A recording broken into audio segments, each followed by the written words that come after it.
l'Algérie et la France aujourd'hui, c'est 180 ans, un peu plus aujourd'hui, ça me rajoute les 130 et 50 qui sont gravés. Et moi, j'aimerais bien savoir où est-ce qu'on en est maintenant de la réconciliation.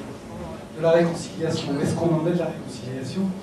Parce que, effectivement, il y a quelques avancées, mais c'est encore très douloureux, je veux dire.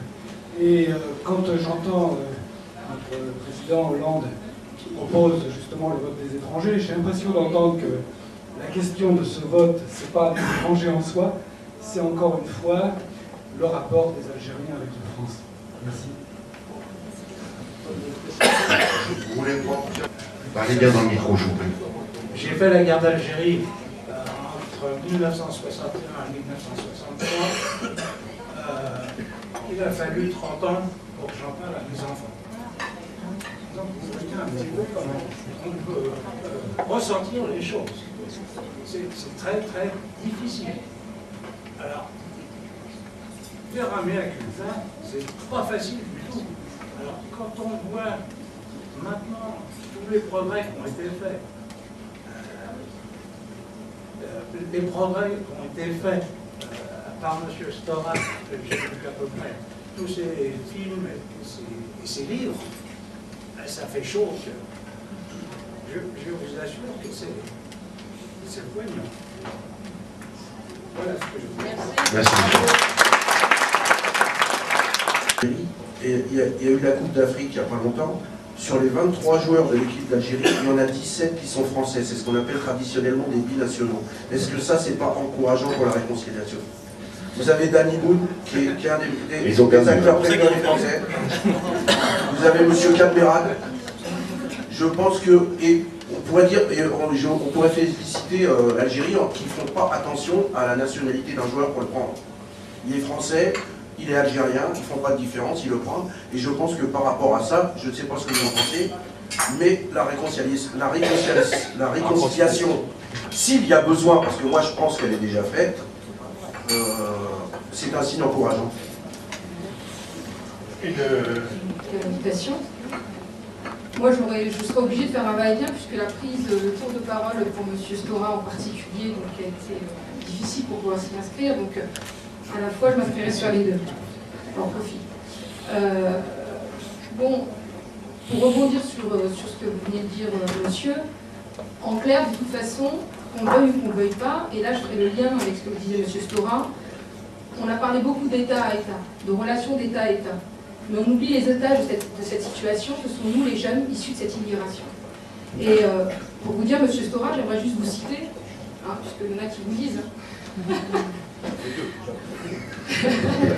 Donc vous disiez, notamment suite aux révoltes sociales de 2005, que les échos du passé pèsent sur l'identité des jeunes issus d'immigration, qu'ils soient d'origine algérienne ou non. Et qui veulent comprendre le présent qu'ils vivent comme exclus ou stigmatisés, et ils butent souvent sur la question coloniale. Il est vrai, et il a été rappelé par une des jeunes intervenantes, que c'est inscrit dans la question coloniale, de la décolonisation des guerres coloniales, en tout cas de décolonisation, pardon, et ils sont inscrits dans les programmes scolaires. Sauf qu'il faut arriver en première ou en terminale. Ça, c'est une grande difficulté.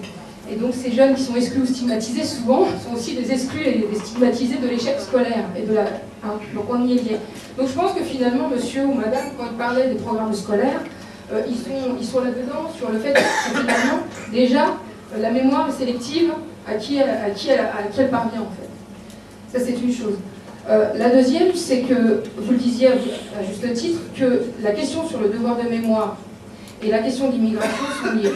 Donc même si on peut en effet reconnaître que la question des guerres de décolonisation sont inscrites dans le programme scolaire, il y a un grand vide, c'est l'histoire de l'immigration. Et beaucoup de professeurs d'histoire, et je pense que vous devez aussi y voir là-dedans, ont vraiment des attentes sur, en tout cas, sur comment est-ce qu'on a vécu cette immigration et qu'est-ce qui explique aujourd'hui notre présent, hein, et le pourquoi est-ce qu'on est là finalement. Et ça pourrait aussi être dans la réconciliation des mémoires, de la mémoire et de l'histoire commune. La deuxième, c'est sur, vous parliez de mise en contradiction. Alors moi, j'aimerais en faire une. C'est la reconnaissance de notre président, M. Hollande, sur la question du 17 octobre 61. Et puis l'hommage rendu au général Bijard. Ça, c'est une contradiction. Et j'aimerais que vous puissiez m'en discuter, parce que et là, j'interpelle là-dessus politiquement, hein, puisque même la question de la guerre d'Algérie a même été occultée par monsieur le ministre. Donc pour rendre hommage à monsieur donc au défunt. Pourquoi est-ce que je fais maintenant le parallèle avec ce que vous disiez? Je suis une fille issue de l'immigration, donc de parents algériens, et d'un père qui a fait la guerre d'Algérie. J'ai perdu un oncle mort dans le maquis, donc sa médaille est là, le Mougéride. Et donc finalement, la question de la guerre d'Algérie et de la mémoire a construit finalement ma personnalité. Et en tout cas, ce qui m'a été transmis, c'est la lutte pour l'égalité. Et ça, c'est des valeurs sur lesquelles aujourd'hui, qui expliquent mon engagement quotidien, je pense que certains doivent le connaître là, auprès de M. Gérard Ségura, en tant qu'élu et conseiller municipal délégué à la ville d'Aulnay-sous-Bois. Mais c'est pourquoi, en fait, ce que je veux dire par là, il est essentiel que nos politiques, les législateurs, pensent à bien réfléchir sur cette question-là de nous, les otages de cette histoire. On ne s'inscrit pas dans la nostalgie, comme vous disiez, ou en tout cas dans la nostalgie de la victimisation ou autre. On a envie vraiment de monter de surpasser cette question, cette problématique-là, et on n'est plus à l'ère des excuses ou l'attente de la repentance. On a envie vraiment d'avancer après les anciens. Et vous le disiez de toute façon à juste titre dans l'un de vos écrits, qu'aujourd'hui, malheureusement, si on n'arrive toujours pas à avancer, c'est que finalement ceux qui nous gouvernent sont ceux qui ont participé aussi à la guerre d'Algérie. Parce que moi j'ai eu la chance de faire des études par exemple sur une conservation de Médina, de Nedroma, de l'Ouest algérien.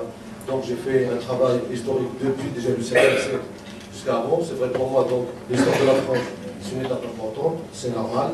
Donc moi je suis né après l'indépendance, je ne me sens pas concerné par l'histoire française, ce qui est normal pour moi. Et en plus, mes parents par exemple, ils sont nés après 1843, ce qui est normal. Mais par contre, je vous pose une question, parce que j'aimerais bien savoir pourquoi mes parents, mes grands-parents qui sont nés après 1843, ils ont toujours cette haine par rapport à ce statut d'indigène. C'est tout. Merci. Je vais juste rebondir par rapport à ce qu'a dit. Je ne sais pas si c'est dû au fait que ça fait longtemps qu'il n'a pas été en Algérie, ou c'est pour d'autres raisons. Mais je voudrais juste dire que la question, ce qu'il appelle la question berbère, a beaucoup progressé pendant 50 ans en Algérie que pendant les 132 ans d'occupation française. Dans tous les domaines. Dans tous les domaines. Vous savez, maintenant, il y a des instituts. Elle est dans tous les domaines. Donc il y a une vision en tamazight. C'est-à-dire qu'il y a tout un processus pour faire promouvoir cette langue. Et je me demande pourquoi dans d'autres pays il n'y a pas ce genre de questions. Pourquoi on n'y voit pas dans d'autres pays où il y a une multiplicité de langues nationales. On n'en fait pas un problème, et en Algérie, on fait de la question berbère un problème, d'autant plus que cette question, cette langue, a profité de toutes les possibilités d'être promue comme langue nationale, et pourquoi pas un jour une langue nationale, ce qui n'a pas été fait dans d'autres pays, et des pays parmi les plus développés, et dans la France, par exemple. Je suis invité et j'ai pas dit qu'il y avait un problème aujourd'hui.